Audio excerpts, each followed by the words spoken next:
Alright, hello and welcome. This is CG5, and we're back with another episode of Making Better Moves. Today, the topic or theme is on, roughly speaking, situation analysis. Alternatively, you can think of it as like reading the state of the game, or reading the flow of the game, analyzing the board, stuff like that. Big things I want to cover, right? Not only like how you can practice analyzing the situation, reading the board, right? But how it's related to identifying your win condition, or like finding a path to victory, how and when your win condition, your path to victory might change, and why, potentially even why passing can help you figure things out. And hopefully you can see how these sort of four topics are broadly related and how they would, in theory, help you make better moves. So let's start with classic example number one that I've even touched on briefly before. Okay, so we're at the start of the start of a game, right? And let's say we just do some simple stuff. We move our dwarf warrior up. As always, we are the normal, humble, standard figures, and our enemies are always going to be the fancy figures. So we do that. We laugh at our opponent's dwarf warrior. Say stuff keeps happening, right? Actually, okay, that's reasonable. We get into a fight. Bam, our warrior slaps them. And notice how their elf wizard hasn't moved a single time. Right, this kind of situation will happen at various points in the game where one character on the enemy team just hasn't moved yet. What does that mean? Why is that important? Why do we have to be careful of it? Because they probably got something up their sleeve, and where they move matters a lot, and they're waiting to see where we go. So in this case, if it's a wizard, they're trying to identify a safe place for them to go to, for them to do their stuff. They want to move somewhere where they can safely poke and harass us without getting hurt, right? If it were, say, a warrior who was waiting, they're looking for a vulnerable target. They want to see who's used most of their moves or cards and then go after them. Wizards sort of same thing, but again, they have distance to play with, so it's, that's kind of cool. Whereas warriors, right, you don't want to unnecessarily, yes, warriors want to be in melee range, but you don't want to unnecessarily take damage. So you've already noticed one thing I'm doing. I'm wondering, not only is this type of situation or pattern relevant, but how does this change based on which character is there and why? And that's a theme we'll be seeing in other scenarios as well. So the biggest factor in this case is, hey, that opponent hasn't moved yet. They can move somewhere, and we need to be mindful of where they move to, when and why, etc. Right? Because those mean different things, right?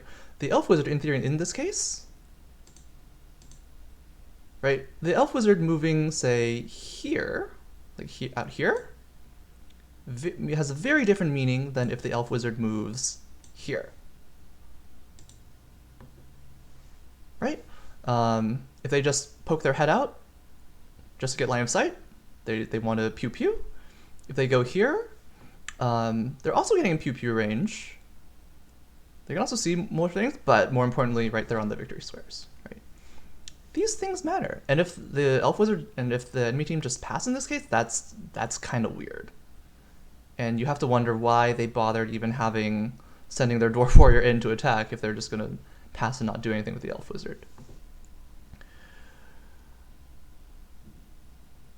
Okay, so there is classic example number one. Let's move on to classic example number two. Again, that's just a simpler one. But again, I guarantee you this next example, you'll have seen it as well. And here's the situation. We have 3 victory stars. Our opponent has 4 victory stars. We can guarantee a kill on the elf. The elf only has the dash, and based on the cards we have in our dwarf warrior down here, the elf wizard cannot escape. It is our turn. We have three stars. Opponent has 4 stars. Do we go and kill the Elf Wizard? Or do we stay on the victory square? I hope, right, this is a common scenario. This is probably something we've run into before. It might not necessarily even be a wizard, right? It could very well be like a priest. It could just be an injured warrior. Who knows? So, what do we do here?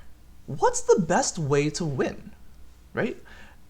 Having a clear idea of the best and most likely way we win is going to help inform our moves instead of doing something sort of haphazard and sort of half-assed, right? We don't want to, right?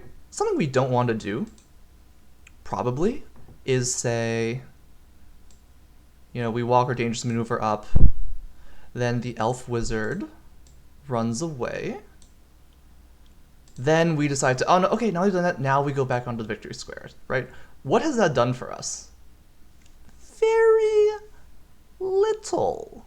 Very little. And obviously, okay, how much health the enemies have is probably one of the bigger factors in determining what to do here, right? Because if the human warrior was low health and might also potentially die to our nimble strike, this makes a bit more sense because right now this warrior has to be careful, doesn't necessarily want to run onto the victory square, etc.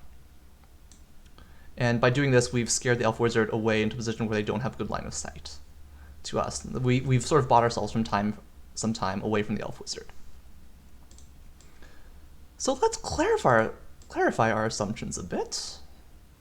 Let's say the enemy human warrior is close to full health, right? We've like sort of successfully ignored him the whole game, and now that the human warrior is finally ready to play, the Elf Wizard is low and will die.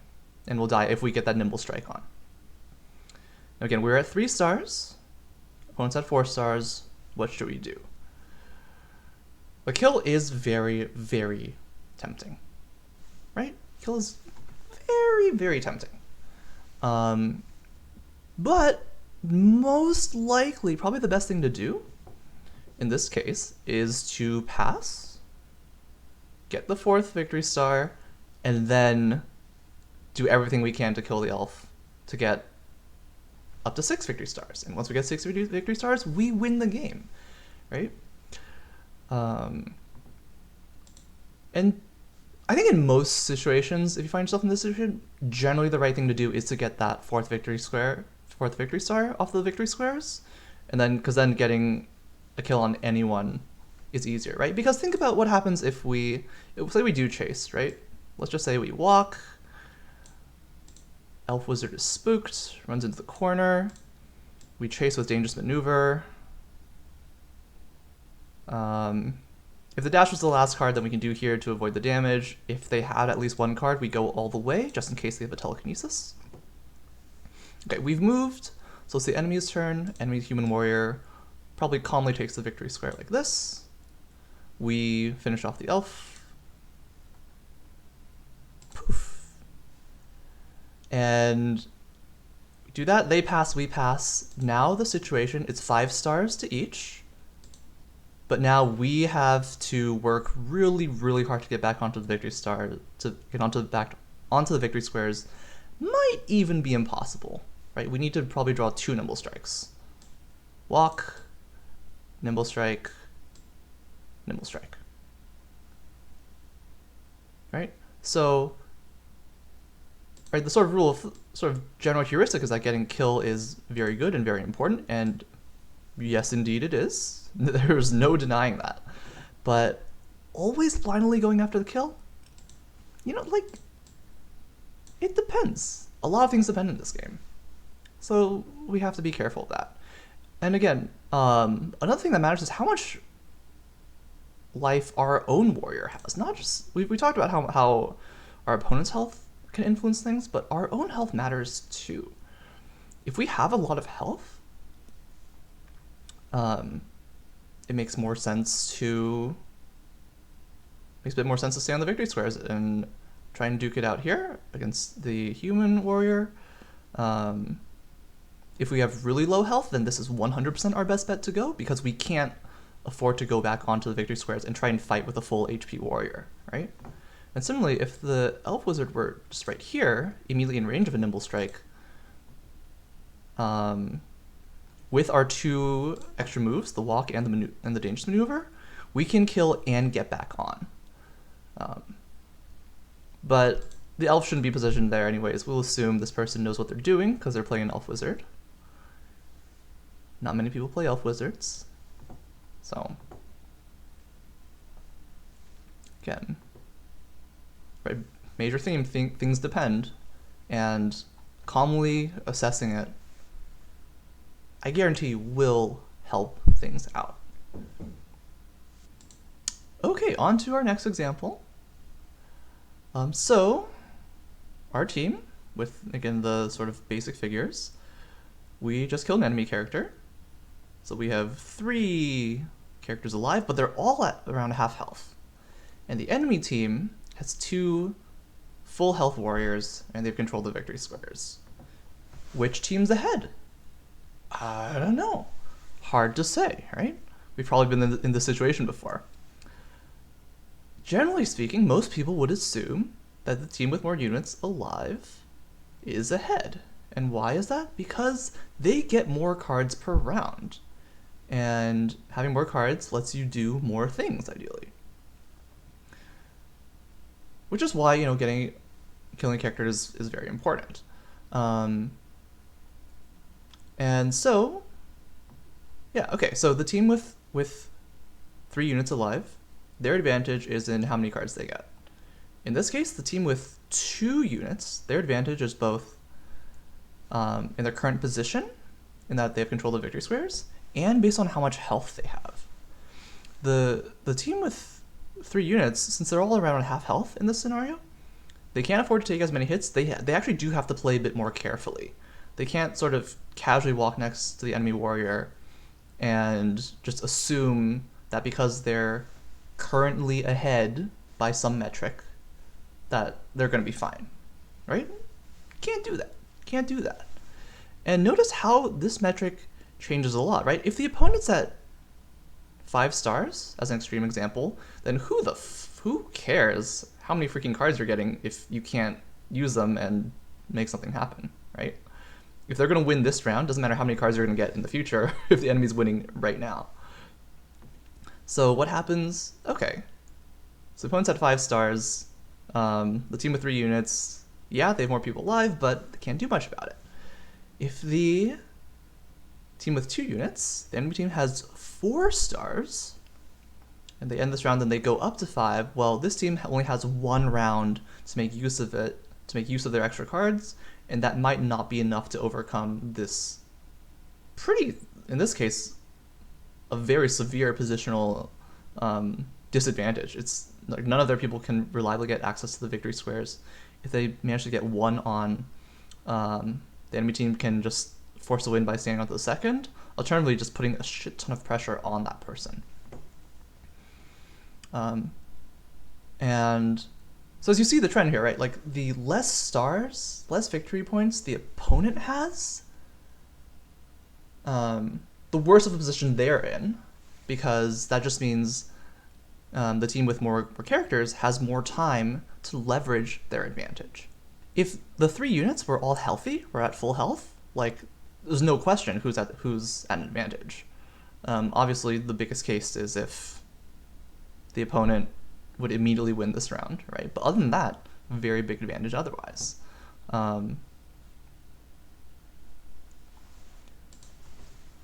So, that's probably like the biggest immediate factor, right? But we can also look at how team compositions change it, right? Let's say instead of this elf warrior, it was an elf wizard.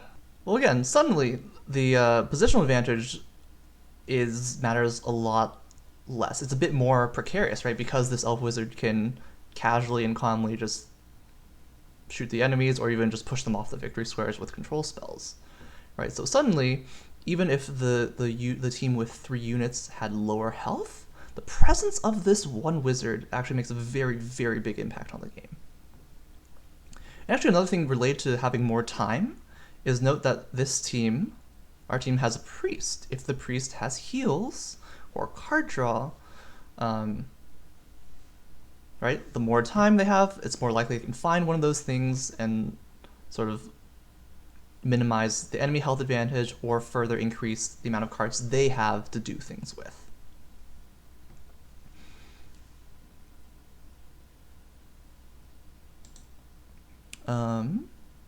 Similarly, if the enemy had like a wizard on the victory squares, the enemy, right? If the enemy unit had a wizard on the victory squares, it's sort of immediately nice for them right now that they can threaten us and make life harder. But it's easier to scare them off the victory squares. But since they have range, it's they can probably find a way to be annoying, especially if we're at really low health. That said, this map is really tough for wizards. It's hard to get good sight lines. You get the picture, right? These are all things we can keep in mind, that we should be keeping in mind as we look at any given game, right? This is obviously going to be harder to do in your own matches, but could be worth practicing spectating when spectating games, right? When high-rated players play, and also comparing when lower-rated players play too. Like comparing high-rated players and lower-rated player games, right? You can see the sort of difference in decision making and how it very directly translates to sort of how like precise and efficient their moves are and what they're doing to try and win. So this exercise I've been doing of sort of just imagining how things are different by changing like one little piece at a time, right? Whether it's a character, how much life we have, how many stars we have, what cards are in our hand, even. The previous example, this example, right? Imagine how different it'd be if, say, so not only did it cover the priest here, but imagine if the dangerous maneuver were violent spin instead. Right now this game's like super awesome for us because we can nimble strike the elf. When warrior hops on, if we can survive an attack from the warrior, we walk next to them, violent spin them off, and huzzah, we've probably won, right? So this exercise of just changing little things is actually also can be really useful in deck building and playtesting. So one little trick I remember reading from like an article somewhere on game development or design, when playtesting, say there's two different cards or two different items, you're unsure of which is better and you're unsure which one you want to use. When you draw a card, so in the case of Card Hunter, let's say you're comparing two different items. If you draw a card from one item, imagine, like take note of the situation you're in and imagine how happy or sad you'd be if you had drawn a card from the other item instead. And hopefully over the course of however many games, ideally at least like 15-ish to get a good amount of data and see a reasonable number of situations. Based on that, and comparing how relatively happy you would be seeing the cards in one item versus another, it's a useful way to determine which one you'd rather have in your deck, right? That's much more less time consuming than playtesting a bunch of games with this one item and then playing another batch of games with the other item. You can sort of just do that immediately do that in a sort of mental comparison. That can be really helpful. And similarly, this exercise applies to even in terms of like thinking of how to use cards differently, right? Like, so here's a fun scenario. When would it be a good time to attack one of your allies? But that seems crazy. You're just helping your opponent, right? But what if you had a low HP priest with a drain attack? And right, maybe they're getting peppered by wizard spells, and you suspect that your opponent might kill you if you don't do something. Well, if you drain one of your teammates who's right next to you and give yourself the health you need to survive the wizard attack, right, that's a very, very good way. That's a very good reason to want to attack one of your own units, as an example. Doing stuff like that, it really helps you. It helps you keep your mind flexible in creative, and these are other little things that will sort of indirectly translate to you finding cool things to do, either in terms of specific plays you make in game or in terms of making cool fun decks. All right, talking briefly about how your win condition might change. Obviously, so going into a game, we have a rough idea of how our deck should function and how that gives us some sort of idea of how we should play.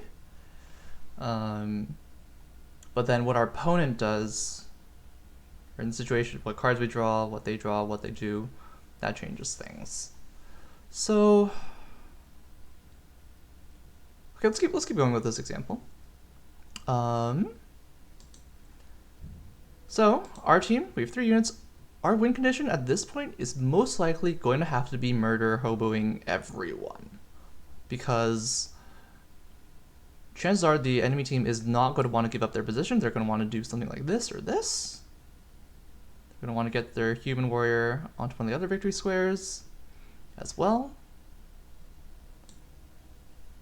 Force us to come to them since they're on the victory squares, and then once we do, then they chop us up. Right? They're most likely not going to give this up. We're going to have to kill all of them.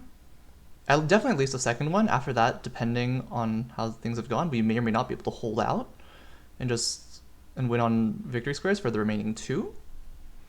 But given that we're already at half health, if you go back to this original example, that could be really hard to do. But that's probably going to have to be our plan for right now. Now, when would this change? When could this change? Most likely it will change when some combination of either the opponents come off the victory squares, or maybe something like that, for example. I don't know. Right, once they come off the victory squares, then suddenly, depending on where they end up, we may or may not have an opportunity to sneak onto the victory squares and try and steal win that way. Right? That'd be kind of cool. So realistically, they probably won't do that. But there is a case when they would. Right? A couple cases. The most likely case is that once the enemy team has 4 stars, at this point, especially since we're at half health, maybe lower, given all the interim fighting that's happened, their best way to win is to just kill any one of our characters at this point. So at this point, they will happily hop off and go after whoever they think is most vulnerable. Hopefully, we've injured them enough such that it's dicey and risky for them as well. But that's what we gotta do. So that's the most likely scenario for them to hop off the victory squares and start to become really aggressive. The other scenario is if we play some combination of us playing Kairos or whatever, but they do manage, maybe they have somehow got really strong cards, but they manage to sneakily take out a vulnerable target. Right? Any of these characters could be vulnerable for some reason or another, right? But if they manage to do that, and they could make it back on, well, at that point they might have just won. If they can do that, that's probably really good for them. But I guess in this scenario, this doesn't change our victory condition of where we still need to get rid of whoever's on the victory squares. And again, depending on how it goes, most likely, because right, we will want to. So the original example is like this, right? We almost certainly want to get at least one person onto the victory squares. Now this person has a choice. They can either roam around and do nasty stuff, go here, threaten the elf, go here, threaten the dwarf, or calmly take a victory square themselves. So regardless, we almost certainly have to kill at least one enemy unit, because once one of their enemies is gone, then we can try and win through control of the victory squares, right? So that's how our win condition might change based on the game state. Admittedly, this is a pretty normal win condition for a warrior-based team. Right, warrior-based teams, like a 2 warrior 1 priest teams, they're typically going to win by killing 2 enemy characters and then having control of victory squares for 2 turns. That's probably the simplest and easiest way to do it. Warrior teams, you know, they like to kill all 3 people, but usually killing 2 and getting the other 2 stars from victory squares is enough. Certainly the case with elves, because they can sneakily take victory squares more easily than others. But yeah, that's an example of how your win condition might change. And I've covered both sides. Yay, good example.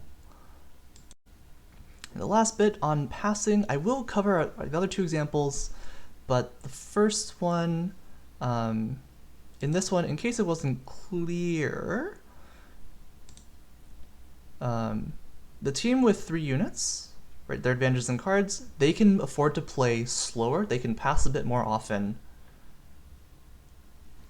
Yeah, they can afford to pass more because if the enemy team passes, that means it starts a new round, we get more cards is, and yeah, having more cards, that's how we're going to ultimately overcome our positional and health disadvantage. Right.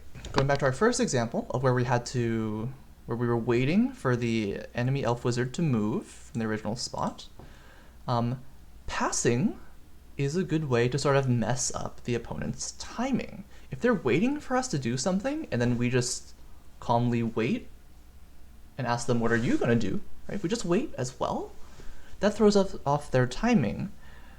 Mainly because if we show that we still have 1 more move card and they want to wait and see where we go before deciding on a spot for themselves to go.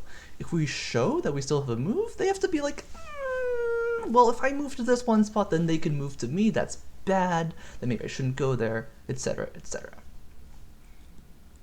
So here's a fun question.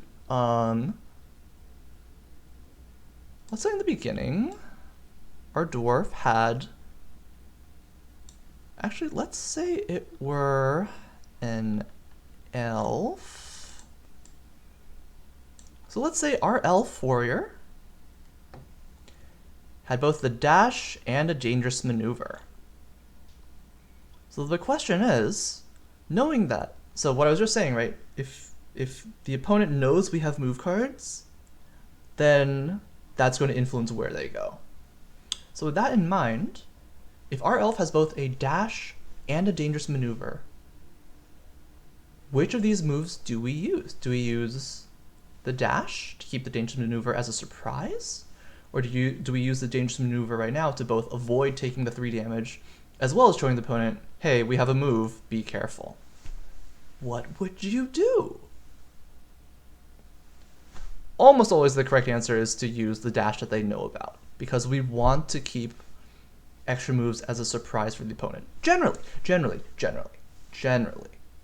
But especially on a warrior, where if we can surprise an enemy and get some nice big attacks in, that is the way to go. Right? In general, you'll want to use the cards that your opponent knows about first. That's why Elvish Insight is a huge advantage, and why Obvious Maneuver is a drawback, and even why something like Ouch or Brain Burn, even though you only show a portion of your cards, it still gives a lot of information to your opponent about what you could have. Passing, right?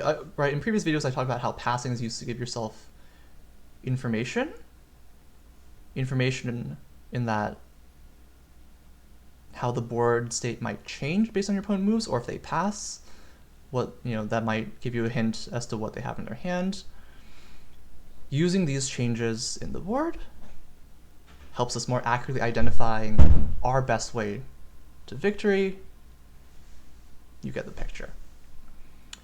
And now if we go back onto this example, like this one, here's one where passing is actually probably not good. So let's say we chose to move our warrior off. Right, let's say we did this, and our elf ran away as expected. And let's say we're doing our non-committal thing. We want to be super sure of what. Let's say we pass here. Why would passing here be bad? Why would passing here be bad? It seems like a reasonable point to pass because we want to know what the best course of action is. But why is passing bad here? That's right. The enemy now gets more cards than we do. As well as, well, okay, we still have the dangerous maneuver, so luckily we can still pin them in the next round. But if we didn't, right, if we only had a walk and we have to say walk here, now the elf can run really far again. I guess not far enough out of nimble strike range. But maybe if the elf had gone here instead, and we passed, then vroom, and we've lost completely. So again, when passing, as awesome as passing is, you do have to keep in mind what would happen if your opponent passes as well. And which is why having correct read on the situation and on the board state is what will help you make good passes, determine when to pass, and why it's so important, right? If you can correctly read that you are in an advantageous state, whether your opponent passes or does something, then you know it's okay to pass. If you pass just because you're not sure, you can get away with it up to about 1600. That's what I do. But 17 and 1800s, they will punish you. They're where they are because they also have very good situation analysis skills, and if they recognize a bad pass, they will take advantage of it. So be careful. Again, if you've watched a bunch of my vids, I've made bad passes. And I've noticed it right after. It's like, oh god, why did I do that? And as useful as passing is, you can't count on it to bail you out all the time. And I think that's about all I've got. I know there's a lot. Hoping this was useful and fun. Yeah, hopefully it was a fun exercise.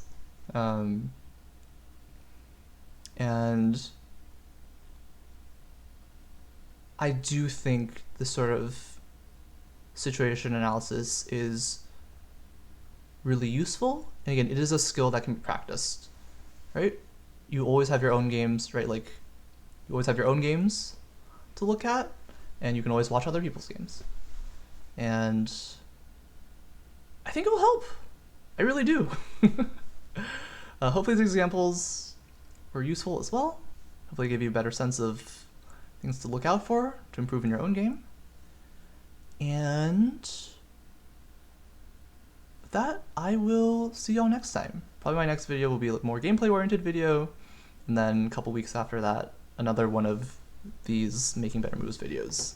Maybe. I might be low on stuff now, because I talked a lot.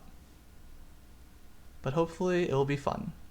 Anyways, take care y'all, thanks for watching, and I'll see y'all next time.